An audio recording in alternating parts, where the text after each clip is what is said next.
என்ன விகேஸு ஒரே தள்ளிட்ட போல இருக்குது. சென்னைக்கு வந்தேன்னு, கோயம்புத்தூர் போனேன்னு, அவனை தூக்கப்படுற இவனை தூக்கப்படுற. ஏய், நீ மெண்டல் நாயே. நீ சென்னைக்கு வந்து உன்னால தங்க முடியுதா? இருக்கிற இடம் சொல்ல முடியுதா? பயந்தாங்கோலி. இதில் வேற தீபா எப்படா போட்டு தள்ளிடுவான்னு பயமா. அவள் ஒன்று மாதிரிலாம் வேலை செய்ய மாட்டான். அதுல சென்னையில் இருந்து அவுட்டூரில் போய்ட்டு எஸ்கேப் ஆகிட்டேன், அப்கானி ஆகிட்டேன். அப்புறம் என்ன கக்கூஸ்கா ஜோத்தானது இப்போ வெளியில் வார போல. வெளியில் வா. உன்னை இந்த வாட்டி தான் சிறப்பு பூஜை வச்சு செய்கிறதுக்கு இருக்கிறேன். பாவமாயிரு பார்த்து உன்னை விட்டுட்டு போனேன். மறுபடியும் இந்த அஃபென்சஸ் நீ வாரிய. உன்னெல்லாம் எப்படி டீல் பண்ணுறது எனக்கு தான் தெரியும். எப்படி உங்களோட ஒட்டுமொத்த இந்த கும்பலையுமே, இந்த ஒட்டுமொத்த இந்த தீவிரவாத கும்பலையுமே எப்படி டேக் ஓவர் பண்ணணுன்றது எனக்கு தெரியும். நீ வரணும், நீ பேசணும். நீ இந்த வாக்கியெல்லாம் என்னக்கிட்ட எந்த வித ரிப்ளையுமே எதிர்பார்க்க முடியாது. கக்கூஸ்கா எந்த வித ரிப்ளையுமே எதிர்பார்க்க முடியாது. கூடிய சீக்கிரம் நீயா ஒரு கிரைமே நீங்களா பண்ணணும். நீங்களா செஞ்ச தப்புக்காக ஜெயிலுக்கு போகணும். அவ்வளோதான். சரி, உன்னை அப்புறமா வரேன். உன்னை மன்னிச்சு விட்டுட்டு உனக்கு போயிட்டு ஒரு கமெண்ட் போட்டு எப்படி இருக்குன்னு கேட்டு ஒரு ஆஸ் யூஷுவலாக ஒரு மனிதாபிமானத்தில் இன்னைக்கு கெட்டவள நல்ல வந்தாலும் நல்லா இருக்கியான்னு கேட்டேன். இதே தான் போன வாட்டி சாபம் வாங்கிட்டு போயிட்டு கடைசியில் என்ன செஞ்சேன்? உங்களோட சித்தி வந்துட்டு மண்டையை போட்டுருச்சு. யாருனால மண்டையை போட்டுச்சு? சாந்தம்மாவுடைய சாபம். அதை சொல்லி காயப்படுத்தக்கூடாதுன்னு தான் நான் விட்டுட்டு விளையாட்டு போனேன். என்ன மயிரடி நீ சீன் போடுற? என்ன மயிறு சீன் போடுற? இந்த சீன் மாதிரிலாம் எவன்ட்டியா போடும். படிக்கத்துரி தற்கொலை அடுத்த மாதம் நான் யாருன்னு பார்ப்பேன். ஆமாம், அடுத்த மாதம் எல்கேடி வாப்பாட்டி வந்து இப்போ நீ வேற நல்லா சொல்லிடப்புறண்டி. நீ வரணும். உன்னை எப்படி இந்த வாட்டி நான் ஹேண்டில் பண்ணேன்னு பாரு. கடைசி வரைக்குமே உன்னைய மட்டும் நான் திட்ட போகிறது கிடையாது. அதுக்கு பதிலாக ஒரு நியூஸ் சேனல்ஸ் மட்டும் தான் நீ பார்ப்ப. நீ வரணும். போன வாட்டி இத்தனை லட்சம் ஜிலோல் சேர்ந்துட்டு போனேன்னா சும்மா விட்டுட்டு வந்தேன்னு நினச்சியா? மூடிட்டு இருக்கிறேன்னு ஓத்தா உனக்கே எவ்வளோன்னா எனக்குள்ள எவ்வளோ இருக்கணும். சரி, பிழைச்சிப்போ, தப்பிச்சிக்க. சரியா? கூடிய சீக்கிரம் நீ மாட்டுவேன். கூடிய சீக்கிரம் மாட்டுவேன். இதே சமூக வலைத்தளங்களூடாக டிக்டாக், இன்ஸ்டாகிராம், ஃபேஸ்புக், ட்விட்டரு எல்லாத்து ஊடாக உன்னுடைய கிரைமை வந்துட்டு நாங்கள் ஊக்குவிச்சு உன்னைய யார் எவன்றதை அடையாளப்படுத்துவோம்னு தவிர உன்னைய கிழிக்க போகிறது இல்லை.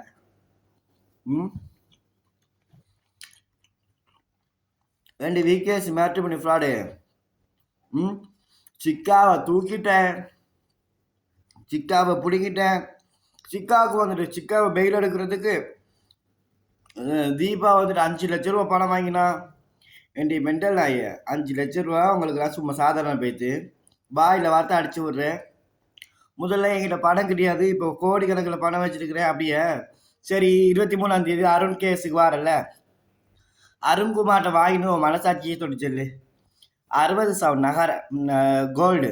அந்த 60 சவரன் கோல்டு வந்துட்டு இன்னே மதிப்பில் வந்து பார்த்தீங்கன்னா 60 லட்சம். 20 லட்சம் பணம், 80 லட்சம், 1 கோடி ரூபான்றல. சரி, உங்ககிட்ட தான் பெரிய ப்ராப்பர்ட்டி இருக்குது, 150 கோடியில் எண்ணெய் கிணறு இருக்குது. எல்லாத்தையும் வித்துட்டு கொடு. ஏண்டி ஓடி ஒழியிற? பெட்டிஷன் போட்டியா? சார் நீதிபதி சார், எனக்கு பெட்டிஷன் போட்டிருக்க, வர முடியாது சார் அப்படின்னு. நீ வந்தே ஆகணும்னு சொல்லி போட்டாங்களா? உன் பெயில வந்து உன் பெட்டிஷனை வந்து ரிஜெக்ட் பண்ணாங்களா? உன் பெயில ரிஜெக்ட் பண்ணாங்களா? நீ வந்துட்டு உனக்கும் எல்லா கேஸுமே நடைமுறையில் வந்து எல்லாமே விட்டு புள்ளிட்டு வந்துச்சு. அதில் வேற நாங்கள் யாருடைய பணத்தை ஏமாத்தினோம்? ஏண்டி மெண்டல் ஆயே, உன் கள்ளப்புருஷன் பிரசன்னா வந்துட்டு உட்பட நீங்களா வந்துட்டு. சரி தீபா, ஒரு குழு கொடுக்குறேன், இதை கொஞ்சம் செக் பண்ண முடிஞ்சா கொஞ்சம் செக் பண்ணி. யாராவது இந்த பெங்களூரோட கேஸுக்கு உதவலாம். என்னென்ன? ஆமாம், உங்களோட ஃபோனில் ஒரு டாக்குமெண்ட்ஸ் அனுப்பி தாங்க. பெங்களூர் இது இப்போ டிகே பிரசன்னாவுடைய அவன் வந்து பார்த்தீங்கன்னா ஒரு பையனை ஏமாற்றிருந்தான். அதில் வந்து ஒரு பையனை பணத்தை வாங்கி ஏமாற்றி போட்டு பிரசன்னா வந்துட்டு யாருக்குமே தெரியாமல் ஏமாத்துறாங்க. ஒரு இதோண்டு விட்டாலே. எதுமா என் நம்பரு? உங்களுக்கு வெக்கம் இல்லையா உங்களுக்கு? பேனை போடு. உங்களுக்கு வெக்கம் இல்லையா? உங்களை தான் கேட்க, உங்களுக்கு வெக்கம் இல்லையா? திருப்புங்க. அங்கேயே சுவிட்ச் ஆஃப் பண்ணீங்க, திருப்புங்க. சுவிட்சை போட்ட மாதிரி போட்டுங்க, சும்மா திருப்புங்க. ம். எங்கம்மா? ஆ.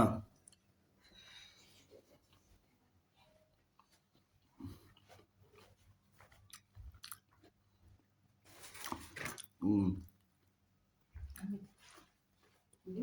வா மேடம், நான் கால் பண்ணல.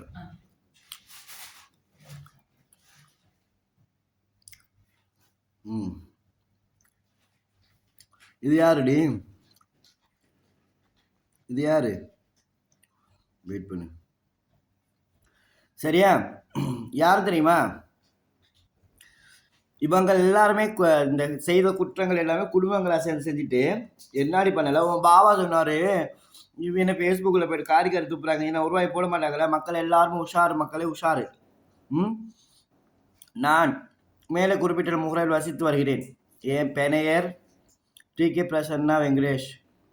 சாரி, என் கணவர் பெயர் டி.கே. பிரசன்னா வெங்கடேஷ். ஓகே, அவருடைய அருமை பெருமை சொல்லுங்க. இவர் எனது இரண்டாவது கணவர். ஓ, அப்படியா?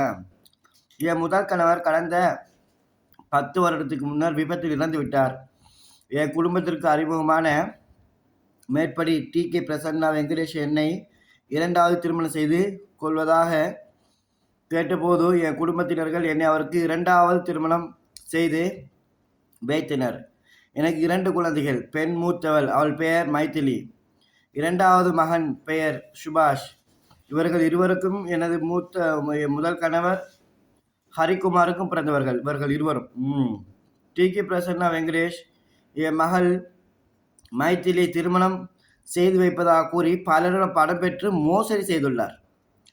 அதில் நாகப்பட்டினத்தில், இந்த கேஸ் நல்லா கேட்டுங்க, நாகப்பட்டினத்தில் வசிக்கிற சுந்தர் ராமச்சந்திரன் என்ற பையன் வந்துட்டு ஒருவர் அவர்கிட்ட பணமாகி ஏமாத்திருந்தாங்க. எப்போ இந்த கேஸு எப்போ இந்த இந்த இந்த எஃப்ஐஆர் வந்து பார்த்தீங்கன்னா நாகப்பட்டினம் ஸ்டேஷனில் கொஞ்சம் கால் பண்ணி கேளுங்க, புரியுதா? நாகப்பட்டினம் மாவட்டம் குற்றப்புலனாய்வு பிரிவில் இப்போ இதெல்லாம் கொடுத்துருக்குறாங்க. இந்த கம்ப்ளைண்ட் எப்போ கொடுத்தாங்கன்னு சொன்னால்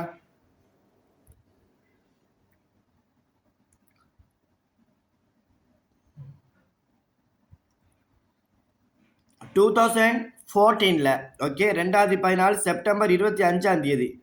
ஓகே, உங்களுக்கு நான் காமிச்சிடுறேன், ஸ்டாம்பிங்கோட காமிச்சிடுறேன். ஸோ இந்த கேஸை வந்துட்டு காரணம் காட்டி இந்த கேஸ்லேயும் இந்த பையனுக்கு பணங்கள் எல்லாம் ரிட்டர்ன் ஆகிடுச்சா அப்படின்றத பாருங்கள். ரிட்டர்ன் ஆகிடுச்சுன்னான்னு பார்த்துட்டு அதுக்கப்புறம் எனக்கு இன்ஃபார்ம் பண்ணுங்கள். ஸோ இந்த வாட்டி எல்லாமே முதல் மாதிரிலாம் கிடையாது. இப்போ எல்லாம் சிறப்பாக வச்சு செய்ய வேண்டியிருக்குது. வாண்டடாக வாரதை எல்லாம் தூக்கி போட்டு வண்டியில் ஏற்றி போட்டு போயிட்டே இருப்பேன். நான் யாருன்னு பாவம் பார்க்க மாட்டேன், புண்ணியம் பார்க்க மாட்டேன். நான் ஒரு திருட்டு நாய்கள் உங்களோட சேனல் வளர்க்குறதுக்கு, உங்களோட கூதியில் வளர்க்குறதுக்கு, எங்களை வந்துட்டு பகற்காய பயன்படுத்திக்கிட்டு இங்கே வந்துக்கிட்டு பண்ணுற வேலைகளுக்கு உங்களை விட்டுருவேன் நான். விட்டுருவேன்னு நினச்சிங்களா அப்படியே? அதில் அந்த காலம் ஒரு காலம் இருந்துச்சு. நாகப்பட்டினத்தில் பாருங்க, இப்போ மேலே போடப்பட்ட அந்த கேஸ் வந்துட்டு நாகப்பட்டினம் ஸ்டேஷனுக்கு குற்றப்புலனாய்வு அதிகாரிகளுடைய இதில் செக் பண்ணி பாருங்க. இதை காரணம் காட்டுங்க. பெங்களூர் கேஸுக்கு வந்துக்கிட்டு அதில் வேறு பாபா கொண்டு வந்து விட்டா ஃப்ளைட்டில், பாபா வந்து விட்டா ஃப்ளைட்டில் நான் வர முடிஞ்சு. அப்படி பிச்சைக்காரனாயே, சோத்துக்கு வழி இல்லாத நாயே, ஃப்ளைட்டில் வேற வந்தேன் தட்பெருமை வேற உனக்கு.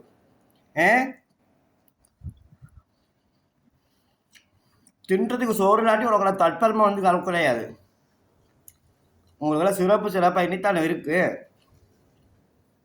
உங்களை திட்ட போகிறதுனால ஏதாவது யூஸா? ஒன்றுமே கிடையாது. எவ்வளோ புள்ள பெப்பாலாம், நான் ஆத்தாண்டுவலாம்.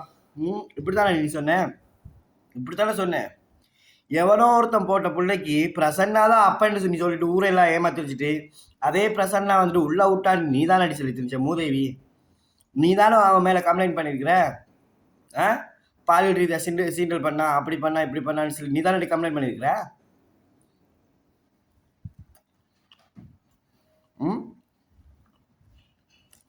கோயம்புத்தூர் கேஸில் நீ என்னத்தில் இருக்க? வா, கூடிய சீக்கிரம் ட்ரெயின் நடக்குதுல்ல, போ. நீங்கள் ஒரு ஆள் அழிஞ்சாதான் மற்றவங்களுக்குலாம் பயம் பண்ணுற ஒன்று வரும். மற்றவங்களுக்குலாம் பயம் வரும், இந்த தப்பை இன்னும் பண்ணக்கூடாது அப்படின்ற பயம் வரும். உங்கள் எல்லாரையுமே சொல்கிறேன், வேலையெல்லாம் நம்பி பயணிச்சுக்கணும். ஒரு ஆடியும் புழுக போகிறதில்ல, ஒரு மயிரும் புழுக போகிறதில்ல, ஒரு பிச்சைக்கார நாய், ஒரு எச்சக்கார நாய், சோத்துக்கு வழி இல்லாத நாய். இதில் வேற 1000 கோடி வச்சிருக்குது, 1000 கோடி. நாங்கள் யார்கிட்ட பணத்தை ஏமாத்தலை, யார்கிட்ட பணத்தை ஏமாத்தலை நீனு? 5 கேஸ் இன்னமும் 6 கேஸ் இன்னமும் ஆக்டிவாக நடந்துட்டு இருக்குது இல்லை? ஆக்டிவாக நடந்துட்டு இருக்குல்ல. 42 கம்ப்ளைண்ட்டு, 42 கம்ப்ளைண்ட்ல 5 கேஸ் வந்து இன்னமும் ஆக்டிவாக நடந்துட்டு இருக்குல்ல. நீ பெங்களூர் விலை வாங்க நினச்சியா?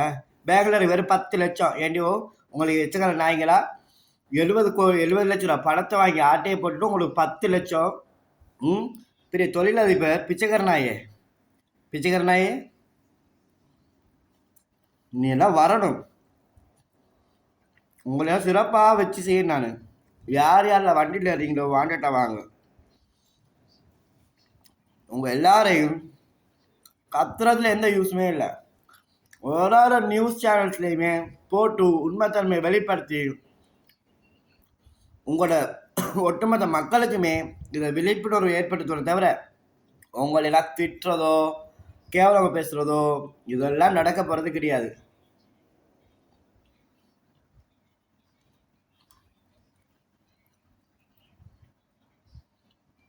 காலையில் வாங்க பூரி. என்ன விட்டுனா தெரியுமா?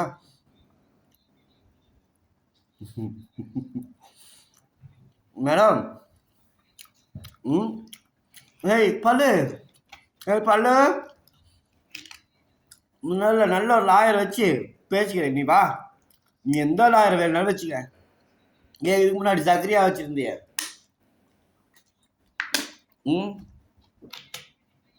ஜக்ரியா சார் ஜக்ரியாவை வச்சிருந்திய. அவருக்கும் சரக்கு தானே. சரக்கு, மேட்டரு, குவார்ட்டரு எல்லாம் தானே.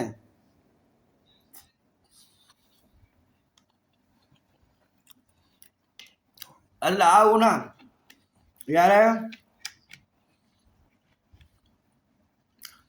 கவிதாக்கா இழுத்துப்பா. கவிதா நினைச்சு பாரு, உன் பிள்ளைங்களுக்கு இந்த பாவத்தை சம்பாதிக்காத. என்னடி பாவத்தை சம்பாதிச்சிட்டாங்க? அப்படித்தான் கவிதாவாக இருக்கட்டுமே. என்ன பாவம் சம்பாதிச்சிட்டாங்க? ஒன்றுமே சொத்து பிச்சை எடுத்தாங்களா?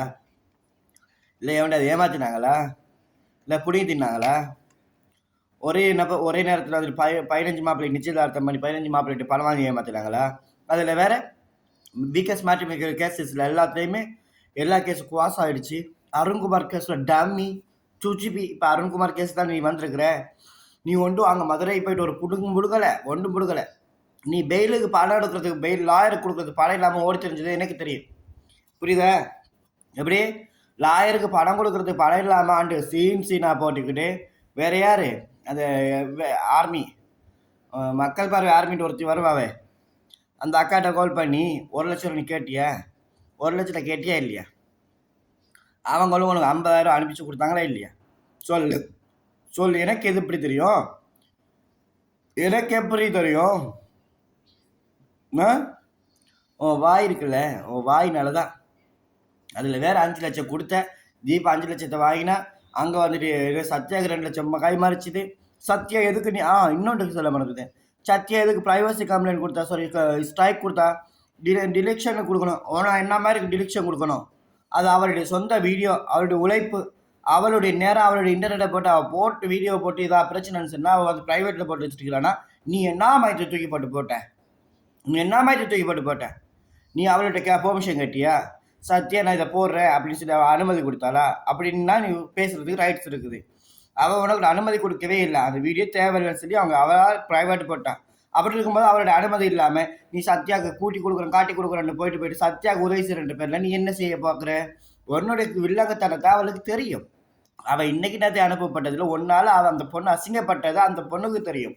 அந்த ஒன்னால எவ்வளோ மன உளைச்சல் ஆச்சுது, எத்தனை பேரோட குடும்பம் வந்து சீர்கேடாச்சுது, எத்தனை பேரோட குடும்பத்தை வந்து நீ அழிச்சிருக்க, அவளுடைய குடும்பத்தை எப்படி இந்த அளவுக்கு நீ அழிச்சிருக்கிற எல்லாமே அந்த பொண்ணுக்கு தெரியும். தெரியாமல் அவள் மயிரும் கிடையாது. அவள் ஒன்றும் விரல் வச்சா கிடைக்க தெரியாது, பச்சை மண்ணு கிடையாது. அவளுக்கு எல்லாமே தெளிவு இருக்குது. அவள் எல்லாரை விட நீங்களாம் குடியார கூட்டாங்க, நீங்களாம் குடிச்சுக்கிட்டு தான் பேசுவீங்க. அவள் குடிக்க மாட்டா, நிதானமாக அவள் பேசுவாள். என்ன அவளுக்கு கொஞ்சம் வியூஸ் வரன்றதுக்காக அவள் ரொம்ப ஆக்டிங் பண்ணி கொஞ்சம் ஓவர் ஆக்டிங் ஸ்கில் இருக்குது. அதனால் அவள் பண்ணுற எக்ஸ்ட்ரீம் லெவல் போனாலுமே சில மனுஷங்கள் இதெல்லாம் வாழ்க்கையில் இந்த மாதிரி பிரச்சனைகள் லீகல் இஷ்யூஸ் வரும்போது ஒருத்தருக்கு பாடங்கள் கற்றுக்கொள்ளும் போது அவங்க வந்துட்டு ஒரு அளவு திருந்துவாங்க. அதுதான் உண்மையான ஃபேக்டான விஷயம். தப்பாக பேசுறதுனால, அசிங்கமாக பேசுறதுனால, உருவக்கலை செய்கிறதுனால, யாரையோ நீ என் ஃபோட்டோவை போட்ட, நான் ஃபோட்டோ போடுறேன், உன் குடும்பத்தில் ஃபோட்டோ போடுறேன், உன்னுடைய புதை போடுறேன் அப்படின்னு போடுறதுனாலையோ it's offences. IT it's very strict now. So இந்த மாதிரியான ஃபோட்டோவை போட்டு அசிங்கப்படுத்துறதுல என்ன யூஸ் ஆகப்போகுது? ஒரு ஆணி பிடுங்க போகிறது இல்லை. இப்போ நீங்கள் ஒரு சோசியல் மீடியா இன்ஃப்ளூயன்சராக இருக்கீங்க, உங்களே யாரோ பேசிட்டாங்க, சரி பேசி முடிச்சுட்டாங்க.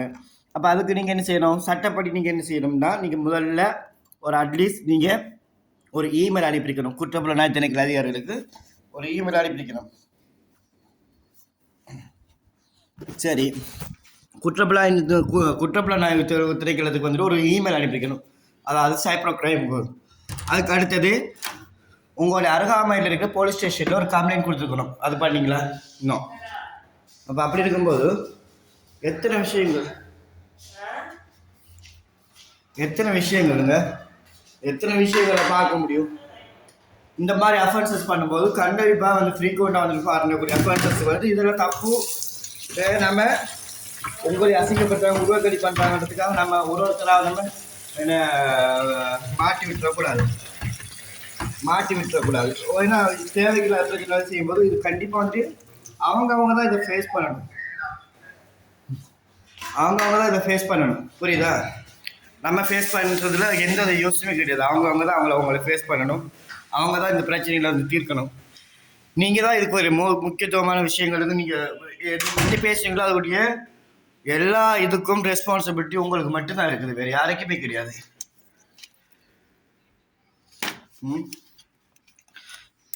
சரியா? அதை விட்டுட்டு தேவைகளை சீன் போட்டு மயிர் போடுங்க போகிறேன்னு ஏன்டி விகேஸ் மேட்ரு பண்ணி நீ ஏமாற்றுவியா? யார்கிட்ட 1 ரூபா காசு வாங்கிருப்போமா சொல்லுங்க. 1 ரூபா காசு வாங்கலையா? நீ எத்தனை 1 ரூபா காசு வாங்கல? நீ லட்சக்கணக்கில் கோடிக்கணக்கில் வாங்கிய. அப்போ எங்கே போனேன்? எங்கடி போனேன்? உனக்கு 1000 வாட்டி சொல்லிட்டேன், தேவைக்கில்லாத பிரச்சனை இழுக்காத இழுத்தீங்கன்னு சொன்னால் சீராளிங்க அப்படின்னு சொல்லி. உங்களுக்கு நிம்மதி இருக்கா? உங்களுக்கு நெகட்டிவ் ப்ராப்ளம் ஈவன் இந்த நிலாக்கிட்டையும் தான் சொல்கிறேன். தேவைக்கில்லாத பிரச்சனைகளை போயிட்டு மாட்டினா என்ன செய்யும்? மன அழுத்தங்கள் வரும். அப்புறம் தின்ற சோத்துக்கு நிம்மதி இருக்கா? உங்களுக்கு கத்தி வாழ்னு கத்திக்கிட்டே இருக்க வேண்டியதான். இப்போ கத்துறதுனால ஏதாவது பயன் இருக்குதா? ஏதாவது பயன் இருந்தால் கூட பிரச்சனை கிடையாது. ஆமாம் சரி, நீங்கள் பேசுறதுல கத்துறதுல ஏதாவது யூஸ் இருக்குன்னு கூட சொல்லுவோமே. ஏதாவது பயன் இருக்கா? இதனால் அசிங்கம் யாருக்கு? அவமானம் யாருக்கு? எங்கேயோ கொடுக்குற திருட்டு நாய்கள்லாம் சம்பாதிச்சுக்கிட்டு எங்கேயோ இருக்க ஒரு பெண்களையும் குழந்தைகளையும் வந்து விக்டிமிஸ் இன்னும் அக்யூசேஷன் பண்ணிக்கிட்டு அப்படி இருக்கும்போது எல்லாத்தையும் பார்த்துக்கிட்டு அப்படி வேடிக்கை பார்த்துட்டு அப்படியே சும்மா வந்துட்டு இருப்பாங்கன்னு நினச்சிங்களேன் எல்லாருமே. எல்லோரும் அப்படியே இருப்பாங்கன்னு நினச்சிங்களேன். காலம் பூரா எப்படி இருப்பாங்களா? காலம் பூரா எப்படி இருந்துருவாங்களா? ஏன்னா மெண்டல் உங்களை யோசிக்க மாட்டீங்க. உனக்கும் தான் நீ சொல்கிறேன் நீலா, உனக்கும் தான் சொல்கிறேன். உனக்கெல்லாம் நீ யோசிக்கிறது இல்லை. உனக்கெல்லாம் வாழ்க்கை இருக்குது, இது இருக்குன்றதெல்லாம் மயிர் ஒட்டு யோசிக்கின்ற.